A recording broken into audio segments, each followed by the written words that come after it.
नमस्कार। मैं Dhananjay Kumar, the public India में आपका स्वागत है। हमारे देश के भीतर और देश के बाहर पूरी दुनिया में हंगामा मचा हुआ है, लेकिन हंगामों पे बात नहीं करेंगे, केवल चर्चा कर देता हूँ। हम बात करेंगे कहीं और। कुछ अच्छी खबरें भी होती है इस बीच में, उस अच्छी खबर पे मैं बात करूंगा। बने रहिए हमारे साथ। एक तो हंगामा यह है कि ट्रंप ने जो किया है वेनेजुएला के राष्ट्रपति के साथ,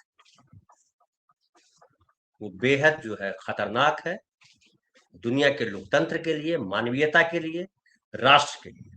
इसलिए पूरी दुनिया में सनसनी है, हड़बड़ी है, गुस्सा है, निराशा है, और कोई कुछ कर नहीं पा रहा। ट्रंप इतने ताकतवर दिखाई पड़ रहे हैं, जैसे लगता है कि वो जिसको चाहे रौंद दे। और इस बीच भारत को भी उन्होंने धमका दिया है और कहा है कि ये नरेंद्र मोदी जी जो हमें खुश करना चाहते हैं, और इसीलिए उन्होंने रूस से तेल खरीदना कम कर दिया है। हालांकि इस बीच जो हमारा निर्यात था अमेरिका को, वो भी काफी कम हुआ है। और टैरिफ लगाने की भी धमकी दी है कि हम इंडिया पे आगे और टैरिफ लगाएंगे। मोदी जी चुप है। मोदी जी लगातार चुप ही हैं। पता नहीं क्यों हर बात पे बोलने वाले, देश के भीतर हर छोटी छोटी बात पे बोलने वाले नरेंद्र मोदी ट्रंप की बात पर चुप है। ट्रंप के कार्य पे भी चुप है। जो उन्होंने ट्रंप ने अभी किया है वेनेजुएला के साथ, कोई दूसरे प्रधानमंत्री होते तो जरूर बोलते। और आप याद कीजिए, चाहे नेहरू को पढ़िए इतिहास में, या पढ़िए इंदिरा गांधी को इतिहास में, या लाल बहादुर शास्त्री को पढ़िए इतिहास में। लाल बहादुर शास्त्री को याद है, गेहूं जो है कहा कि हमें नहीं चाहिए तुम्हारा लाल गेहूं, अमेरिका रखो। और अपने देश के नागरिकों को कहा था कि हम एक शाम ही खाएंगे। उपवास की बात कही थी लाल बहादुर शास्त्री ने। तब देश हमारा अर्थव्यवस्था की गिनती में कहीं ऊपर नंबर पे नहीं था। न कभी लाल बहादुर शास्त्री ने कहा था कि मैं 56 इंच की हमारी छाती। नेहरू के बारे में सब जानते हैं, नॉन अलाइनमेंट मूवमेंट के प्रणेता, मुख्य नेता नेहरू हुआ करते थे। और 100 से ज्यादा देश नेहरू के पीछे चलते थे। उस समय भी अमेरिका की या किसी देश की हिम्मत नहीं थी कि हिंदुस्तान को धमकाए। इंदिरा गांधी के जमाने की बात तो आप सुन ही चुके हैं, पढ़ा ही है, और लगातार इधर चर्चा है कि किस तरह से 7वां बेड़ा जब भेजने की बात कही थी अमेरिका ने, तो इंदिरा ने कहा कि तुमको जो करना है, जो बन पड़ता है करो, लेकिन हम जो है युद्ध नहीं रोकेंगे। और 1971 का वॉर, बांग्लादेश एक नया देश बनाया इंदिरा गांधी ने। और दुनिया के किसी भी देश ने इस तरह से अपमानित नहीं किया हमारे देश को, जिस तरह से नरेंद्र मोदी के कार्यकाल में एक अकेले अमेरिका ने अपमानित किया। आप याद कीजिए, मैं बार बार दोहरा चुका हूं, फिर भी याद कराता हूं कि किस तरीके से ट्रंप जब दूसरी बार राष्ट्रपति बने, तो हमारे देश के नागरिक जो वहां गए हुए थे, उनको कहा अप्रवासी भारतीय, अवैध तरीके से जो आ गए, उनको जिस तरह से भेजा गया, डिपोर्ट किया गया, हथकड़ी लगाकर, पैरों में जंजीर बांधकर। दुनिया के किसी देश के साथ ट्रंप ने ऐसा नहीं किया। और अब ट्रंप कह रहे हैं कि मोदी हमको खुश करने के लिए तेल कम खरीद रहे हैं। मोदी चुप। कांग्रेस पार्टी ने सवाल उठाया कि मोदी बोले, सच क्या है? क्या विदेश नीति ट्रंप तय कर रहे हैं? वेनेजुएला के लिए तो कह दिया ट्रंप कि जब तक वहां हालात सामान्य नहीं होते, अमेरिका अपने तरीके से शासन चलाएगा। इवन उपराष्ट्रपति को जो पदभार दिया गया है, जो अमेरिका ने ही कहा कि संभालो, उस उपराष्ट्रपति से भी कहा अमेरिका ने कि अगर हमारे अनुसार नहीं चले तो तुम्हारा हाल निकोलस से भी बुरा होगा। तो ये अमेरिका की दादागिरी है। चर्चा ये भी चल रही है कि ये जो ईरान है, वहां भी चीजें बदल रही है, और खोमैनी अमेरिका के निशाने पे है। यूरोपियन मीडिया में चल रहा है कि खोमैनी अपने परिवार के साथ मास्को भागने की तैयारी में है। हालांकि मीडिया इस युद्ध के समय बड़ा खेल खेलता है। आप देख चुके हैं कि हमारे देश में मीडिया ने किस तरह से खेल खेला है पिछले 11 सालों में। और हमारे यहाँ न्यायपालिका भी जो है कितना खेल खेल रही है, ये देख ही रहे हैं। एक तरफ जमानत दे दी जाती है, बिना पूरी बात सुने हुए कुलदीप सेंगर को, दूसरी तरफ शरजील इमाम और उनके जो साथी हैं उनको जमानत देने से सुप्रीम कोर्ट ने भी इनकार कर दिया। और अब तो यहां तक कह दिया है कि उमर खालिद और शरजील इमाम 1 साल तक इस मामले में जमानत याचिका भी दाखिल नहीं कर सकते। बताइए, पिछले साल बड़ी चर्चा होती थी कि जमानत जो है अधिकार है, बेल जो है अधिकार है, नागरिक अधिकार है, और शरजील इमाम या और जो उनके साथी हैं उमर खालिद, ये सब जो है किसी ऐसे आरोप में जेल में हैं जो कहा जा रहा है कि आपने भड़काया, हिंसा भड़काई, भाषण ऐसा दिया। हत्या में कहीं शामिल नहीं, हालांकि उस दंगे में 58 से ज्यादा लोग मारे गए, लेकिन दंगे में लोग मारे गए वो तो अलग कहानी, लेकिन दंगों का फायदा किसको मिला? क्या शरजील इमाम को इसका फायदा मिला? क्या उमर खालिद को इसका फायदा मिला? वो पिछले 5 सालों से जेल में बंद है, जमानत नहीं हुई, यूएपीए के आधार पर। कल संभव है सत्ता बदले, चीजें बदले, और 20 साल हो सकता है यही सत्ता 20 साल बाद कहे कि बाइज्जत बरी किया जाता है, कोई सबूत नहीं मिले। ऐसे एक अनगिनत उदाहरण है हमारे देश में, बड़े बड़े हत्याकांड हुए। बिहार में याद करता हूँ, बॉम्बे का बम कांड हुआ, 25 साल बाद क्या फैसला आया। तो आज जो सुप्रीम कोर्ट का जो आया है वो तो निराशा पैदा करता है, न्यायपालिका पे प्रश्न चिन्ह खड़ा करता है। क्या शरजील इमाम, उमर खालिद मुसलमान होने की वजह से सजा भुगत रहे हैं? लेकिन खैर, इस पर बहुत बातें और लोग करेंगे, मीडिया में हर जगह चर्चा है, द पब्लिक इंडिया पे भी आप दूसरे प्रोग्राम में देखेंगे। मैं कुछ और बात कर रहा हूं जिसपे कोई चर्चा नहीं कर रहे होंगे।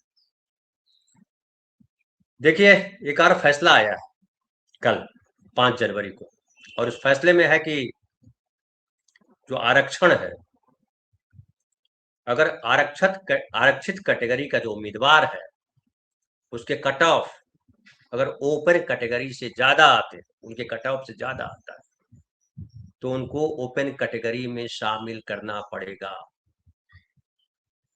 अब तक चलता रहा कि जो आप जिस कैटेगरी में है उसी कैटेगरी में आपको रहना होगा। अगर ओबीसी कैटेगरी में आपने अपना नाम भरा, अगर एससी में नाम भरा, अगर एसटी में नाम भरा, यानी रिजर्व कोटे में अगर आपने अपना फॉर्म भरा है और अगर नंबर आपके बेहतर आए हैं तो आप उस कैटेगरी में नहीं जाएंगे, आप उसी कैटेगरी में रहेंगे जिस कैटेगरी में है। लेकिन सुप्रीम कोर्ट ने उसको कहा कि ऐसा नहीं हो सकता, और ये मामला हुआ कि जस्टिस दीपांकर दत्ता और जस्टिस अगस्टीन जॉर्ज मसीह की खंडपीठ ने राजस्थान हाईकोर्ट प्रशासन और रजिस्ट्रार की अपीलों को खारिज करते हुए 18 सितंबर 2023 के डिवीजन बेंच के निर्णय को कायम रखा। लाइव लॉ ने बाकायदा इस पर डिटेल जो है चर्चा की है, और उसने जो खबर है वो बताया है।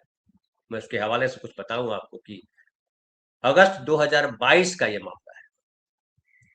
भर्ती प्रक्रिया शुरू हुई थी राजस्थान में, और उसमें राजस्थान हाईकोर्ट, उसके अधीनस्थ जो न्यायालय हैं और संबद्ध संस्थानों में जूनियर जुडिशियल असिस्टेंट और क्लर्क ग्रेड 2 के 2756 पदों पर नियुक्ति की जानी थी, और इसमें 300 नंबर के लिखित एग्जाम था और 100 नंबर का टाइपिंग टेस्ट था, और इसमें प्रत्येक श्रेणी में 5 गुना अभ्यर्थियों को लिखित परीक्षा के आधार पर टाइपिंग टेस्ट के लिए शॉर्ट लिस्ट किया जाना था। नियम के अनुसार था कि जितना चुना जाना है उसके 5 गुना ज्यादा अभ्यर्थी को लिखित परीक्षा के आधार पर टाइपिंग टेस्ट के लिए शॉर्ट लिस्ट किया जाना था। और मई 2023 में परिणाम घोषित होने के बाद ये आया कि एससी, ओबीसी, एमबीसी और ईडब्ल्यूएस जैसी कई आरक्षित श्रेणियों की कट ऑफ जनरल कैटेगरी से अधिक थी। इसमें यहाँ पर एक बात और मैं बता दूं, अक्सर आप सुनते हैं कि आरक्षण वाले आ गए, मतलब आरक्षण वाले हैं मतलब मेरिट नहीं है, मेधा नहीं, आरक्षित सीट वाले हैं उनके पास मेधा नहीं है, बेचारे हैं वो। लेकिन इसमें देखिए क्या हुआ है, क्या कह रहा है, फिर से मैं पढ़ देता हूँ कि घोषित परिणाम के बाद यह स्थिति सामने आई कि एससी, ओबीसी, एमबीसी और ईडब्ल्यूएस जैसी कई आरक्षित श्रेणियों की कट ऑफ जनरल कैटेगरी से अधिक थी, ज्यादा नंबर मतलब लाया। परिणाम स्वरूप कुछ आरक्षित वर्ग के ऐसे अभ्यर्थी जिन्होंने जनरल कट ऑफ से अधिक अंक प्राप्त किए थे मगर अपनी श्रेणी के कट ऑफ से कम थे, उन्हें शॉर्ट लिस्टिंग से बाहर कर दिया गया था। इस पर प्रभावित उम्मीदवारों ने हाईकोर्ट का रुख किया। उसमें ही हुआ क्या कि जो रिजर्व कैटेगरी का जो कट ऑफ था उतने नंबर उसको नहीं आए, लेकिन जनरल कैटेगरी का जो कट ऑफ था उससे बेहतर ज्यादा नंबर आए, और इस आधार पर उन लोगों ने हाईकोर्ट में गए। और राजस्थान के जो हाईकोर्ट के डिवीजन बेंच ने कहा कि शॉर्ट लिस्टिंग भले ही श्रेणीवार हो, लेकिन मेरिट के आधार पर जनरल और ओपन सूची पहले तैयार की जाएगी। आरक्षित वर्ग के मतलब रिजर्व कैटेगरी के वो उम्मीदवार जो जनरल कट ऑफ से ऊपर है, वो ओपन कैटेगरी में समायोजित किए जाएंगे, माने जाएंगे, समायोजित मतलब एडजस्ट किए जाएंगे।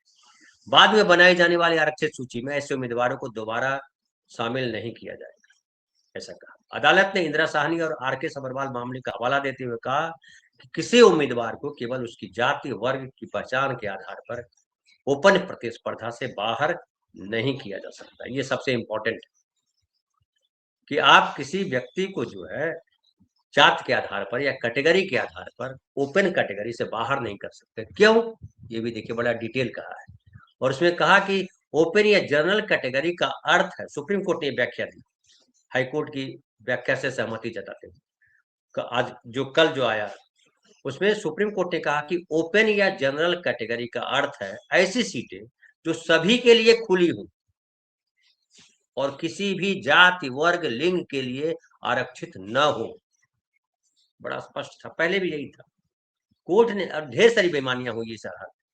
कोर्ट ने यह भी कहा कि यदि आरक्षित वर्ग का अभ्यर्थी अगले चयन स्तर पर भी समान मेरिट लिस्ट बनाए रहता है तो उसे ओपन कैटेगरी का उम्मीदवार ही मानी जाए, और इस आधार पर अपीलों को खारिज कर दिया। तो देखिए, सुप्रीम कोर्ट का ये जो वर्डिक्ट है बड़ा लंबा जाएगा, और ये जो मेधा के साथ जो खिलवाड़ हो जाता है, क्योंकि एक रिजर्वेशन के प्रति एक खास बड़ा निम्न श्रेणी का भाव है। अरे रिजर्व कैटेगरी बोले, अरे ये भाव है, क्योंकि और इसी वजह से रिजर्वेशन प्रारंभ किया गया था कि वहां सामाजिक भेदभाव है, जातियों का भेदभाव है। आप जाति के आधार पर तय करते हैं कि कौन गुणवान है और कौन गुणवान नहीं। आज भी है, जबकि जब परीक्षा सेम परीक्षा ली जाती है और उसमें अगर परीक्षा में बेहतर परफॉर्म करता है, कई बार ऐसा हुआ है कि जनरल कैटेगरी का जो कट ऑफ है उससे ज्यादा ओबीसी या एससी का कट ऑफ आया है। इस मामले में तो साफ साफ देख लीजिए राजस्थान में जो हुआ। मतलब है कि जो एससी, एसटी, ओबीसी और जो कैटेगरीज है उसके लड़के भी पढ़ाकू होते हैं। वो इसलिए इस कैटेगरी में आते हैं कि कहीं अगर जनरल कैटेगरी, आप आमतौर पर माना जाता है कि जनरल कैटेगरी जो है ज्यादा बढ़िया लोग हैं, लेकिन इसमें चूंकि भीड़ बढ़ गई है, जो कैटेगरी है ओबीसी समझिए 27% है, लेकिन 60%, 62% के आसपास ओबीसी, तो 27% है, 27 कुर्सी है, 62 लोगों को एडजस्ट कैसे करेंगे आप?